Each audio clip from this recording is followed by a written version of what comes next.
How to lead and motivate managers in your team is different from how you manage employees. These differences are very important to be successful when going from junior manager into middle management, and even more so when going into senior management. I'm explaining 5 big differences to managing employees that you must be aware of. I will explain how to adapt your management approach so that you can be very successful in leading and motivating the managers in your team.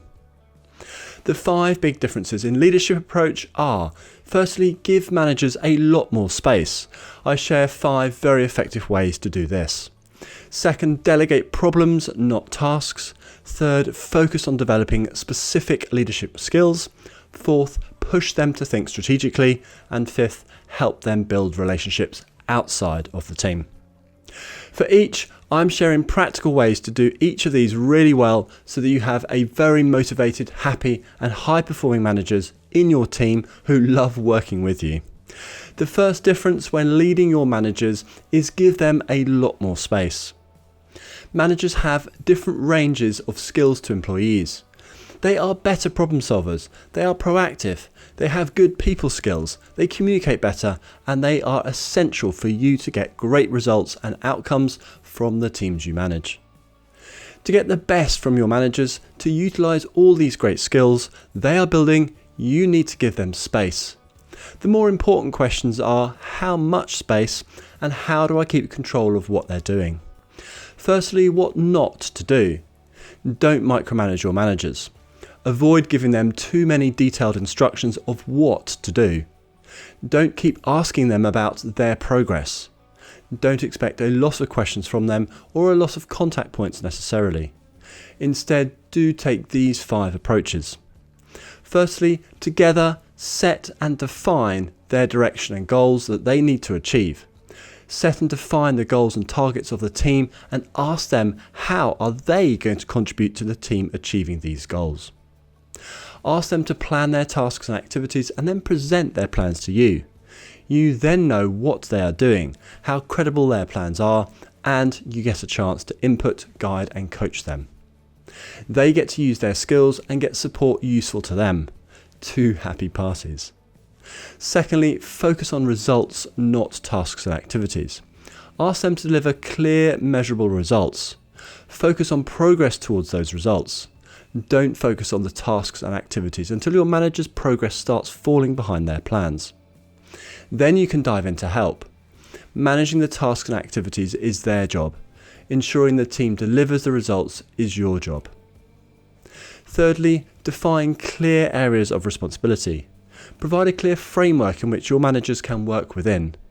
You won't step on their toes, nor will they step on each other's toes. Plus, they will have the space to use their skills and independently solve problems. Give your managers clear authority to support their responsibilities. Fourth, carefully manage your actions and behaviours so your managers keep ownership of the results that they need to deliver. Ask questions and coach, rather than giving instructions and making decisions for them. Treat them like your partner and solve problems with them when they ask for support. Fifth, develop relevant and sufficiently detailed KPIs to track progress towards the results needed for each manager. Visibility and tracking results replaces the more hands-on and involved approach you might have taken when managing employees. KPIs and visibility give you an early warning system for potential problems and enable you to ask the right questions at a much earlier point. When leading your managers, always give them plenty of space and adapt to a more hands-off way of managing and keeping track of their progress. Never be afraid to jump in to help the minute you become concerned they might be struggling. Flex how much space you give each manager based on how they're progressing and how they're delivering results. Visibility gives you hands-off control. Give your managers space.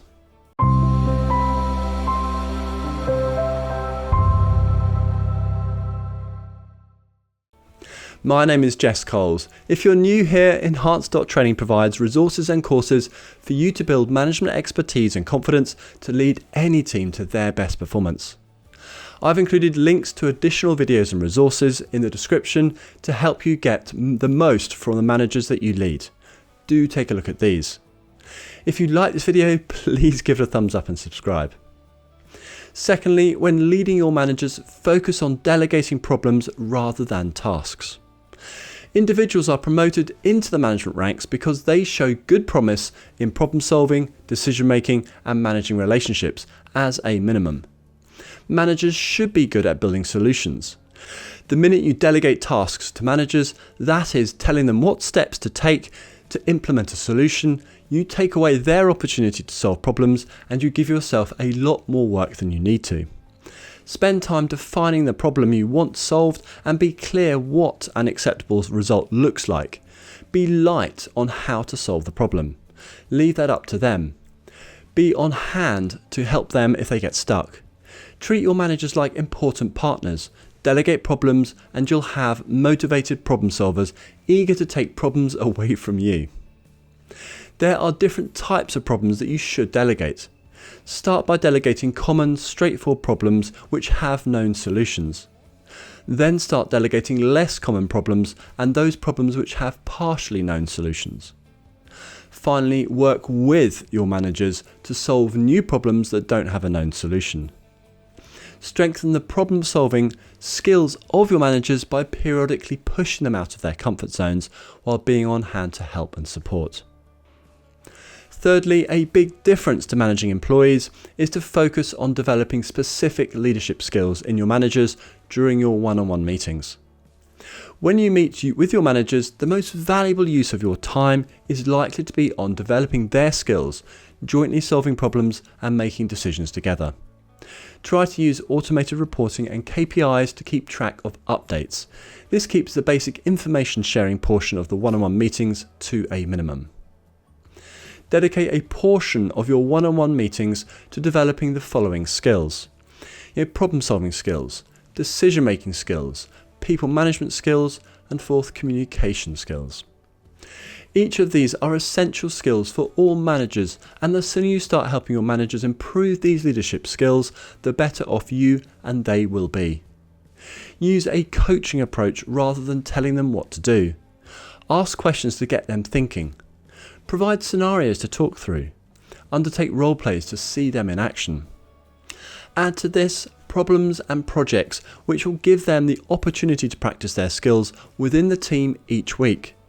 Skills need practice to improve, so give them as much opportunity as you can while still being on hand to help, support and guide.